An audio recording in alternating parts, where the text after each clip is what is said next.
Yo, what up? This your boy Djtwofifty in the building with Queen Mecca. And you're tuned in to FTS 518 Podcast. Today's topic, Black cinema. What I want to ask you is, do you feel like the movies from the 70s all the way to now, which is about 50 years later in Black cinema, do you feel like it's a big difference in a lot of the content? I feel like a lot of it has stayed the same. We already know that we get recognition for criminal roles and roles that are just demeaning and really don't show us in a positive light. Exactly.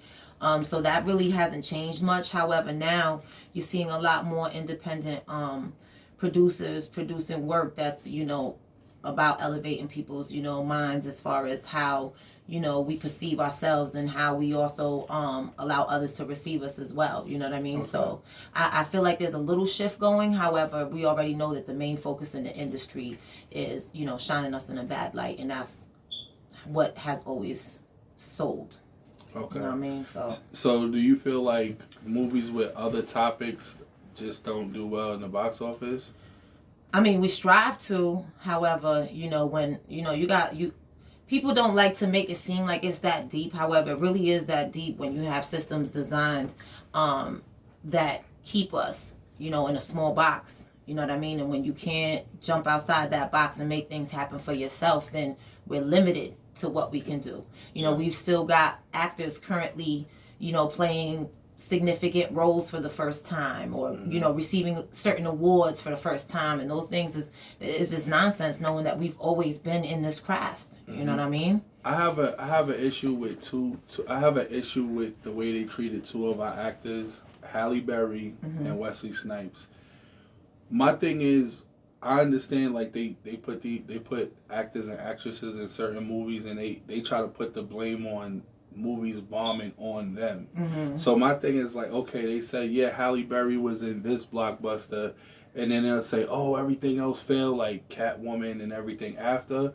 Same thing with Wesley Snipes. Is like, I get it, they want to work, but still you can't say, oh, he came out with, what was the first successful movie he was in was a baseball movie. I almost kind of forgot the name of it. I did too. And then it was like they didn't even really give New Jack City a whole lot of credit. They was like, oh, but the thing about it is when you look at the art, how great a lot of these movies are, and it's one of what's so bad about it is they base everything on how well a movie did. Now Scarface, it flopped at a lot of movies flop at the theaters, but throughout the time it becomes a classic. Right. So it's still considered a win. They did make a part 2 of Carlito's Way. That was, even though they made a couple of getting a little off topic, but what I wanted to say is I think it's crazy going back to Black cinema. I think it's kind of crazy how they treat us. It's really bad. Now Halle Berry was in John Wick. But they're not going to say, oh, well, that was successful. Oh, it was because of Keanu Reeves. You know what I'm saying? What I want to ask you is, who are some of your favorite Black directors?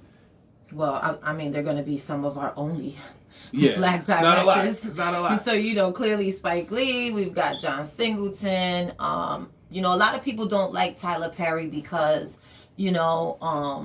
the roles he chooses to push. Some people feel like he's furthering other people's agendas, but I feel like he's a talented individual because not only is he talented, however, he's built his own his own empire, but his own studio as well, where he films his own movies, his own TV shows, and so he's doing these things on his own, and he's actually employing his people. When you look at all his movies and his playwrights and all those things, you see some of the same actors consistently throughout the years, and so that's respect right there. You know what I mean? There's a lot of people that struggle to get contract renewals. You know what I mean? Especially in an industry like this, where people of so-called color, they don't get those first ends. You know what I'm saying? We got to fight for those.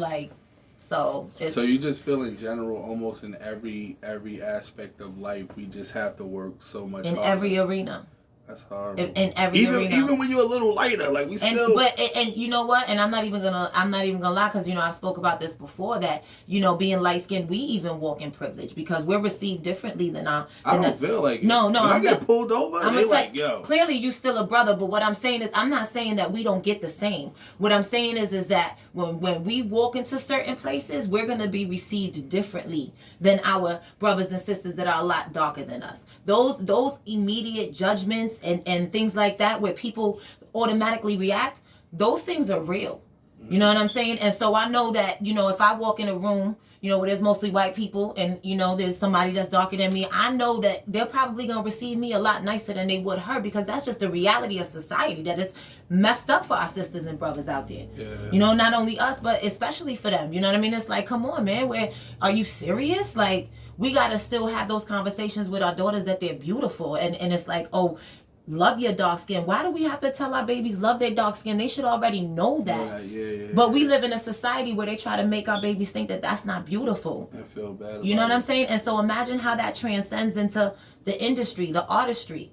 Not just music, but TV. You know what I mean? All that. It just it's crazy. You know who I want to shout out is a Reid. Yes. From Insecure. Totally dope. Shout out to is totally a Reid. Dope. That's my love of my life. One of my loves. I think Insecure is really dope because of it. Like it shows vulnerability. She did really well. She has a movie called The Photograph. Lovebirds on Netflix. All of her projects are pretty dope. They're mostly relationship based type of films. She was also in Little. Who's the sister that produced How to Get Away with Murder?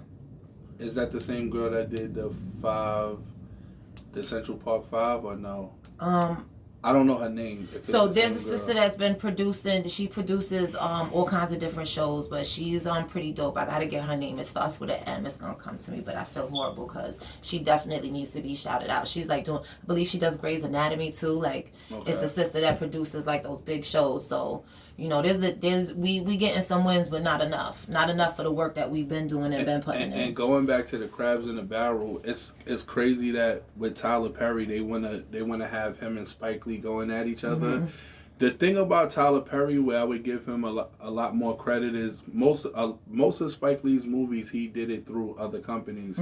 He did get it started on his own, but then his stuff got picked up. Tyler Perry kind of went through a harder route, where he did like plays, and then until the plays got successful, then he started making the movies, and he had the support, so that was kind of dope. See, however, I still don't like comparing apples to oranges, because I feel like Spike is in his own on his own level, and so isn't Tyler, because they do two totally different things, even though they both behind the camera and they both behind production.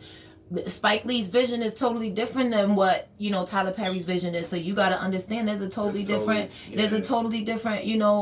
audience for him. Yeah. Just like there's a totally different audience for Spike Lee. Not everybody wanted to go and watch Do the Right Thing. You know what I'm saying? That wasn't for everybody. Also, I wanted to give a shout and an R.I.P. to John Singleton. Yeah, definitely. Definitely one of the great filmmakers. One of my favorites that he made was Illegal Tender. That was fire. You remember Illegal Tender? I forgot the name of the lead. Yo, on most of the stuff we say we forgot. I know, because we getting old. Yeah, we forgot the name of getting old. The mother of the Spanish kid. She was fire. She was in Blood Work with damn, I forgot his name too. He's mad big too. Horrible. She was in Blood Work with who? Clint Eastwood.